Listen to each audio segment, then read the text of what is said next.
অনেক মানুষ ভাবে টাকা জমাতে গেলে বড় স্যালারি দরকার, বড় বিজনেস দরকার বা এক্সট্রা ইনকাম দরকার।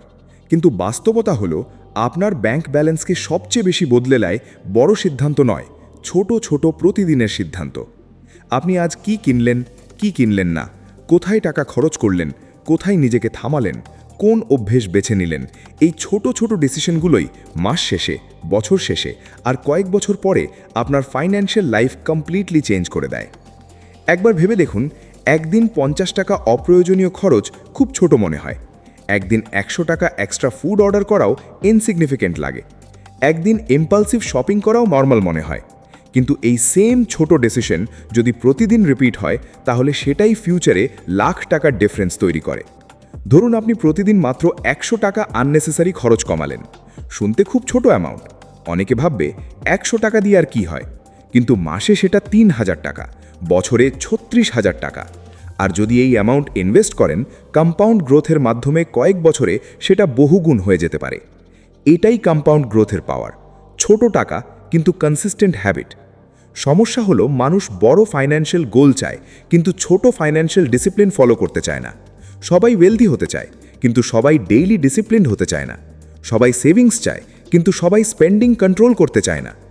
আপনার ফিউচার ফাইন্যান্সিয়াল কন্ডিশন নির্ভর করে না শুধু আপনি কত আর্ন করেন তার উপর, এটা নির্ভর করে আপনি ডেইলি কী ডিসিশন নিচ্ছেন তার উপর। যেদিন স্যালারি অ্যাকাউন্টে আসে সেদিন আপনি কি করেন? সব খরচের পর সেভিং করেন, নাকি সেভিং ফার্স্ট করে তারপর খরচ করেন? এই একটা ছোট ডিসিশন আপনার ফাইন্যান্সিয়াল ফিউচার বদলে দিতে পারে। কারণ বেশিরভাগ মানুষ যা করে তা হলো income minus expenses equal savings, মানে যা বাঁচে তাই সেভ করে, ফলাফল কিছুই বাঁচে না। সাকসেসফুল সেভার্স যা করে তা হলো income minus savings equals expenses, মানে আগে সেভ পরে স্পেন্ড। এই সিম্পল হ্যাবিটের কারণেই দুজন একই ইনকাম আর্ন করেও কমপ্লিটলি ডিফারেন্ট ফাইন্যান্সিয়াল লাইফ পায়। একজন মাসের শেষে বলে টাকা কোথায় গেল বুঝতেই পারলাম না, আর একজন বলে আমি স্টেডিলি ফান্ড বিল্ড করছি।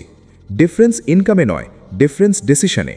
আপনি যখন বাইরে থেকে খাবার অর্ডার করবেন কিনা ডিসাইড করেন, সেটা শুধু ফুড ডিসিশন নয়, ওটা ফাইন্যান্সিয়াল ডিসিশন। আপনি সাবস্ক্রিপশন ক্যান্সেল করবেন কিনা ডিসাইড করেন, ওটা ফাইন্যান্সিয়াল ডিসিশন। আপনি অফার দেখে আননেসেসারি জিনিস কিনবেন কিনা, ওটা ফাইন্যান্সিয়াল ডিসিশন। আপনি ইএমআইতে কিনবেন নাকি ওয়েট করবেন, ওটা ফাইন্যান্সিয়াল ডিসিশন।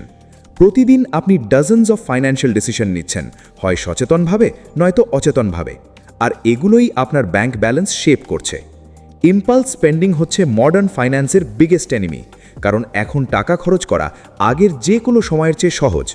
এক ক্লিকে order, UPI scan, auto debit subscription, EMI available, buy now pay later, সব কিছু ডিজাইনড আপনার স্পেন্ডিং বাড়ানোর জন্য। যখন টাকা ক্যাশ হিসেবে বেরোতো তখন পেন ফিল হতো, এখন ডিজিটাল স্পেন্ডিংয়ে পেন কম ফিল হয়, তাই মানুষ বেশি খরচ করে ফেলছে। আপনি 500 টাকা ক্যাশ দিলে ভাবেন, কিন্তু ইউপিআই স্ক্যান করে 500 টাকা দিলে ব্রেন সেটা সেমভাবে প্রসেস করে না। এটাই বিহেভিয়ারাল ফাইন্যান্সের রিয়ালিটি। তাই স্মার্ট সেভার হতে হলে শুধু আর্নিং বাড়ালেই হবে না, আপনাকে স্পেন্ডিং অ্যাওয়ারনেস বাড়াতে হবে। একটা সিম্পল রুল মনে রাখুন, a small leak syncs big ships. বড় ইনকাম থাকলেও যদি ডেইলি কেয়ারলেস স্পেন্ডিং থাকে, ওয়েলথ বিল্ড হবে না। অ্যাভারেজ ইনকাম থাকলেও যদি ডিসিপ্লিন ডিসিশনস থাকে, ওয়েলথ বিল্ড হবেই। ধরুন দুজন মানুষ আছে, দুজনেই মাসে 30,000 টাকা আর্ন করে। প্রথমজন ডেইলি ইম্পালসিভ স্পেন্ডিং করে, coffee, snacks, subscriptions, online shopping, random orders. দ্বিতীয়জন মাইন্ডফুল স্পেন্ডিং করে, প্রয়োজন বুঝে খরচ করে, ছোট আননেসেসারি এক্সপেন্স কাট করে। 1 বছর পরে প্রথমজনের কাছে সেভিংস প্রায় 0, দ্বিতীয়জনের কাছে এমার্জেন্সি ফান্ড রেডি। 5 বছর পরে প্রথমজন ডেটে, দ্বিতীয়জন ইনভেস্টিং শুরু করেছে। ইনকাম সেম, আউটকাম ডিফারেন্ট, কারণ ডেইলি ডিসিশনস ডিফারেন্ট। অনেকে বলে আমি বড় অ্যামাউন্ট সেভ করতে পারলে শুরু করব। এটা ভুল মাইন্ডসেট, কারণ সেভিং অ্যামাউন্ট নয়, সেভিং হ্যাবিট ম্যাটার্স ফার্স্ট। যে মানুষ 100 টাকা সেভ করতে পারে না, সে 10,000 টাকা সেভ করতেও স্ট্রাগল করবে, কারণ প্রবলেম ইনকাম নয়, habit. Money management is behavioural before mathematical. আপনার ফাইন্যান্সিয়াল সাকসেস এক্সেল শিট দিয়ে শুরু হয় না, শুরু হয় মাইন্ডসেট দিয়ে, শুরু হয় ডিসিপ্লিন দিয়ে, শুরু হয় ডিলেড গ্র্যাটিফিকেশন দিয়ে। আজ কিছু না কিনে ফিউচার বেনিফিটের জন্য ওয়েট করতে পারা, এটাই ওয়েলথ বিল্ডিং স্কিল। রিচ হওয়ার সিক্রেট অনেক সময় বেশি আর্ন করা নয়, কম ইম্পালসিভ হওয়া। ধরুন আপনি প্রতিদিন শপিং অ্যাপ ব্রাউজ করেন, প্রতিদিন ডিলস দেখেন, প্রতিদিন নোটিফিকেশন আসে। এই এক্সপোজার আপনার স্পেন্ডিং টেম্পটেশন বাড়ায়। তাই অনেক সময় বেটার ফাইন্যান্সিয়াল ডিসিশন হলো সবচেয়ে বেশি ওয়েল পাওয়ার ইউজ করা নয়, বরং টেম্পটেশন রিডিউস করা।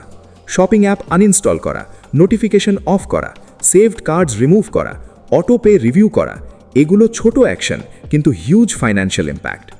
আরেকটা বড় ডিসিশন হলো আপনি কার সাথে নিজেকে কম্পেয়ার করছেন। যদি আপনি সব সময় অন্যদের লাইফস্টাইল দেখে স্পেন্ড করেন, তাহলে সেভিংস কখনো গ্রো করবে না, কারণ সোশ্যাল কম্প্যারিজন স্পেন্ডিং এন্ডলেস। কেউ নতুন ফোন কিনেছে, কেউ ট্রিপে গেছে, কেউ ব্র্যান্ডেড ক্লোথস পরেছে, কেউ এক্সপেন্সিভ রেস্টুরেন্টে যাচ্ছে।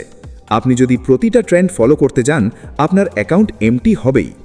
ফাইন্যান্সিয়াল ম্যাচিউরিটি তখনই আসে যখন আপনি বুঝতে পারেন সব অ্যাফোর্ড করতে পারা মানে সব কেনা মায়। ওয়েলদি মাইন্ডসেট হলো চয়েস থাকা সত্ত্বেও আননেসেসারি স্পেন্ড না করা। আরেকটা পাওয়ারফুল ডেইলি ডিসিশন হলো আপনি কনভিনিয়েন্স কিনছেন নাকি ডিসিপ্লিন।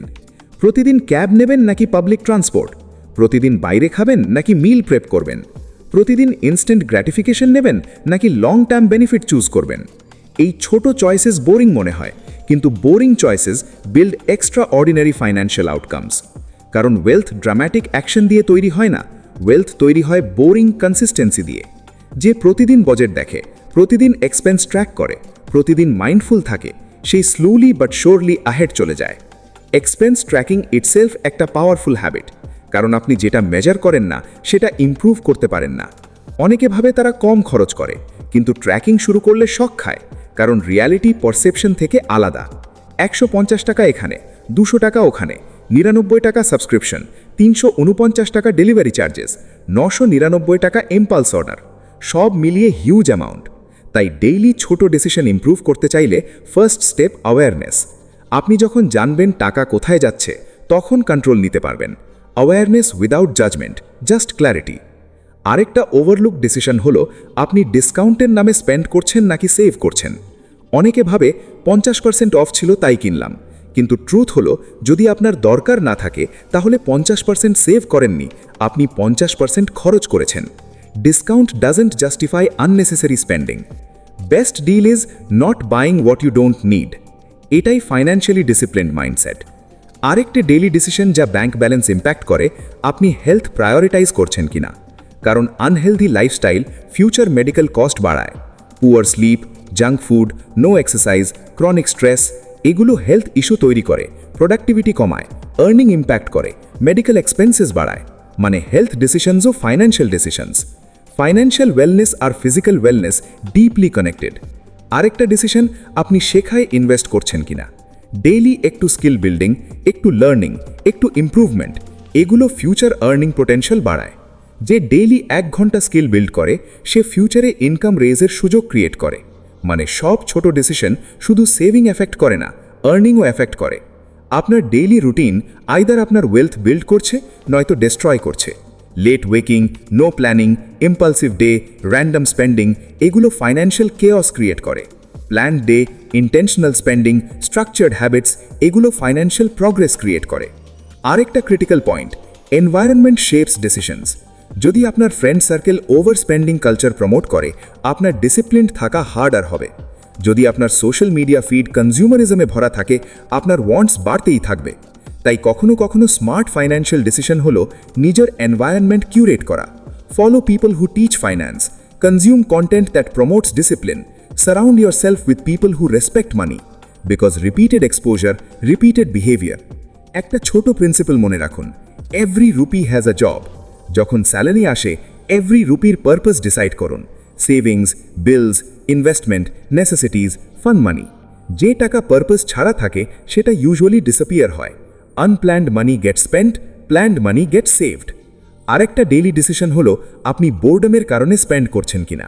অনেক স্পেন্ডিং নেসেসিটি না, emotion driven, stress spending, boredom spending, reward spending, sadness spending. যখন ইমোশন স্পেন্ডিং কন্ট্রোল করতে শিখবেন, তখন ফাইন্যান্সেস ড্রামাটিক্যালি ইমপ্রুভ হবে। নিজেকে প্রশ্ন করুন, আমি এটা নিডের জন্য কিনছি নাকি ফিলিংয়ের জন্য। এই ওয়ান কোয়েশ্চেন ইম্পালসিভ স্পেন্ডিং অনেক রিডিউস করতে পারে। আরেকটা life changing habit 24 hour rule. যে কোনো নন এসেনশিয়াল পারচেসের আগে 24 ঘন্টা ওয়েট করুন। বড় পারচেস হলে 72 ঘন্টা ওয়েট করুন। কারণ অনেক desire temporary, time desire filter করে দেয়। Impulse survive seconds, discipline survives delay. এবং শেষ পর্যন্ত বুঝতে হবে financial freedom dramatic lottery win দিয়ে আসে না। ফাইন্যান্সিয়াল ফ্রিডম আসে thousands of discipline small decisions দিয়ে। প্রতিদিন একটু কম খরচ, প্রতিদিন একটু বেশি অ্যাওয়ারনেস, প্রতিদিন একটু বেটার প্ল্যানিং, প্রতিদিন একটু ডিলেড গ্র্যাটিফিকেশন, প্রতিদিন একটু কনসিস্টেন্সি। এই ছোট চয়েসেস বোরিং লাগতে পারে, স্লো লাগতে পারে, আনএক্সাইটিং লাগতে পারে, কিন্তু ইয়ার্স লেটার মানুষ ওভারনাইট সাকসেস দেখে বলে, ও এত টাকা কিভাবে জমালো? সত্যিটা হলো ওভারনাইট কিছুই হয়নি, হয়েছে thousands of invisible discipline decisions. আজ আপনি যে 100 টাকা সেভ করছেন, আজ আপনি যে আননেসেসারি এক্সপেন্স অ্যাভয়েড করছেন, আজ আপনি যে টেম্পটেশন রেজিস্ট করছেন, আজ আপনি যে বাজেট ফলো করছেন, এই সব কিছু ফিউচার ইউকে স্ট্রঙ্গার করছে। আপনার ব্যাংক ব্যালেন্স একদিনে বদলাবে না, কিন্তু ডেইলি ডিসিশনস বদলালে ডিরেকশন বদলাবে, আর ডিরেকশন ঠিক থাকলে ডেস্টিনেশন ইভেন্চুয়ালি বদলাবেই। মনে রাখবেন, আপনি বড় ফাইন্যান্সিয়াল রেজাল্ট চান? তাহলে বড় মুভের অপেক্ষা করবেন না, ছোট ডিসিশন ইমপ্রুভ করুন। কারণ ওয়েলথ বিল্ড হয় না ওয়ান বিগ চয়েস দিয়ে, ওয়েলথ বিল্ড হয় ডেইলি রিপিটেড স্মল চয়েসেস দিয়ে। আপনার প্রতিদিনের ডিসিশনই আপনার ফিউচার নেটওয়ার্থ লিখছে, প্রতিদিনের ডিসিপ্লিনই আপনার ফিউচার লাইফস্টাইল ডিজাইন করছে, প্রতিদিনের সেভিং হ্যাবিটই আপনার ফিউচার সিকিউরিটি তৈরি করছে। তাই পরের বার যখন ছোট একটা স্পেন্ডিং ডিসিশন নেবেন, মনে রাখবেন এটা শুধু আজকের ডিসিশন নয়, এটা আপনার ফিউচার ফাইন্যান্সিয়াল আইডেন্টিটির ভোট। আপনি প্রতিদিন ভোট দিচ্ছেন একজন স্পেন্ডার হওয়ার জন্য নাকি একজন সেভার হওয়ার জন্য। একদিনের ডিসিশন কিছু বদলায় না, কিন্তু রিপিটেড ডিসিশন এভরিথিং বদলে দেয়। তাই ওয়েলথ বিল্ড করতে চাইলে ম্যাসিভ অ্যাকশন নয়, ম্যাসিভ কনসিস্টেন্সি দরকার। কারণ শেষ পর্যন্ত আপনার ব্যাংক ব্যালেন্স আপনার স্যালারি রিফ্লেক্ট করে না সবসময়, এটা রিফ্লেক্ট করে আপনার হ্যাবিটস। আর আপনার হ্যাবিটস তৈরি হয় প্রতিদিনের ছোট ছোট ডিসিশন থেকে।